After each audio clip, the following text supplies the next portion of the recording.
Setelah peristiwa banjir besar berakhir, Nabi Nuh dan pengikutnya memulai kehidupan yang baru dalam keimanan yang tinggi kepada Allah Subhanahu wa Ta'ala, tanpa gangguan orang-orang kafir.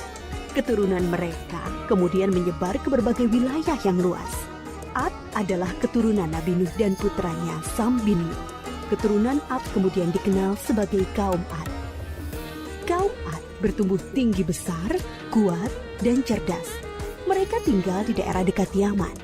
Kaum Ad dianugerahi Allah daerah yang subur, sungai-sungai yang mengalir, kebun-kebun yang luas, dan hasil bumi yang melimpah.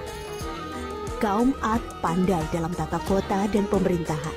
Mereka mahir membuat bangunan-bangunan tinggi, megah, dan indah dari gunung pasir di puncak-puncak bukit. Mereka juga membuat benteng-benteng yang kokoh dan saluran irigasi dan kolam-kolam. Ternak mereka pun berkembang dengan baik. Dengan anugerah Allah yang luas dan kerja keras mereka itu, kaum Ad menjadi makmur dan lebih maju dari kaum lainnya, serta lebih disegani.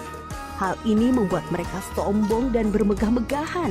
Mereka menilai kemuliaan berdasarkan kekayaan dan kekuasaan. Pada mulanya, mereka adalah kaum beriman yang menyembah Allah. Lama-kelamaan, mereka mulai menyembah berhala dan patung-patung dari tokoh-tokoh mereka. Berhala yang mereka agungkan adalah Syamut dan Al-Hatar. Mereka menyerang kaum-kaum yang lain di sekitar mereka. Mereka selalu menang dalam peperangan. Mereka berlaku kejam dan sewenang-wenang terhadap para tawanan. Kehidupan sehari-hari mereka kemudian dipenuhi maksiat, penindasan kepada yang lemah, dan kedurhakaan kepada Allah. Di tengah masyarakat yang rusak itulah, Nabi Hud alaihi salam diutus Allah untuk menyampaikan ajarannya. Nabi Hud berasal dari keluarga kaya dan terpandang di kalangan kaum Ad. Akhlaknya mulia, cerdas, dan tidak terpengaruh oleh kerusakan kaumnya. Setelah sampai perintah Allah, mulailah beliau berdakwah mengajak kaumnya untuk kembali menyembah Allah. Hai kaumku, sembahlah Allah, tinggalkanlah berhala-berhala itu. Aku tidak meminta imbalan kepadamu atas semua ini. Upahku hanyalah dari Allah. Nabi Hud berdakwah dengan sabar tanpa putus asa.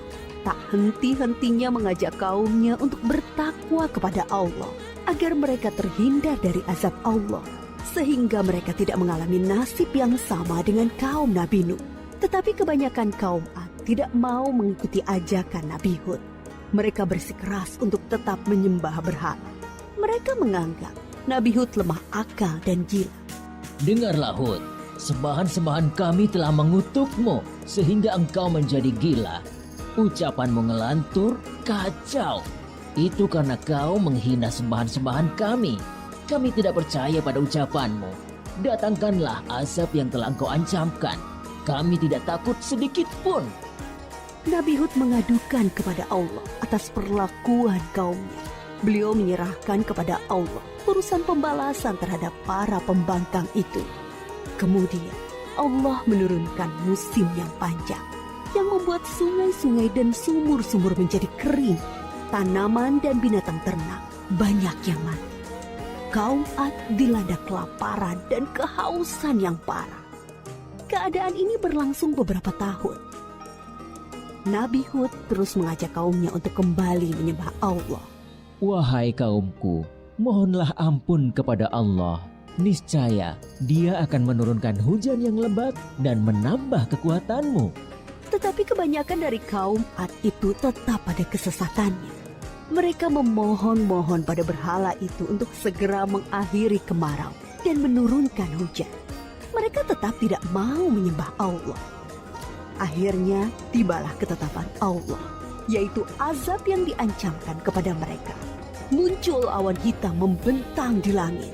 Gumpalan awan hitam itu sangat tebal dan luas. Orang-orang kafir melihat awan hitam itu sangat gembira. Mereka berlarian sorak-sorai menyongsong awan itu. Mereka mengira hujan lebat akan turun sebentar lagi. Sesembahan kita telah mengabulkan doa kita. Hujan akan turun. Kesengsaraan kita akan segera hilang. Ternyata dugaan mereka salah besar. Gumpalan awan itu adalah azab dari Allah untuk orang-orang kafir. Terdengar suara gemuruh yang menakutkan. Bertiup angin yang sangat kencang. Angin itu dingin sekali rasanya. Orang-orang yang semula berkumpul menyambut hujan menjadi panik berhamburan mencari perlindungan. Jerit tangis terdengar di mana-mana.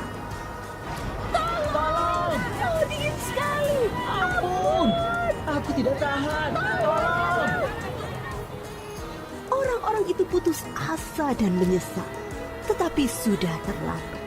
Angin dingin itu bertiup luar biasa kencangnya, menumbangkan apa saja yang dilaluinya. Pohon-pohon, gedung-gedung megah, rumah-rumah, patung-patung, berhala, semua rusak porak-poranda. Negeri kaum Ad yang megah telah rusak binasa. Mayat-mayat orang kafir bergelimpangan di mana-mana. Tubuh yang tadinya gagah perkasa menjadi seperti batang pohon yang lapuk. Hanya Nabi Hud dan pengikutnya yang diselamatkan oleh Allah dari azab itu. Mereka kemudian hijrah ke Hadramaut, membangun kehidupan baru di sana. Mereka hidup sejahtera dengan beriman kepada Allah Subhanahu wa Ta'ala. Nabi Hud wafat di tempat baru itu. Kisah Nabi Hud mengajarkan kepada kita bahwa kekayaan, kepandaian, kekuatan tubuh yang dibangga-banggakan kaum Ad akhirnya musnah. Kesombongan dan kesesatan kaum mereka mengundang amarah Allah. Kita harus menjadi umat yang maju dan kuat, tetapi jangan meninggalkan keimanan dan ketakwaan kepada Allah.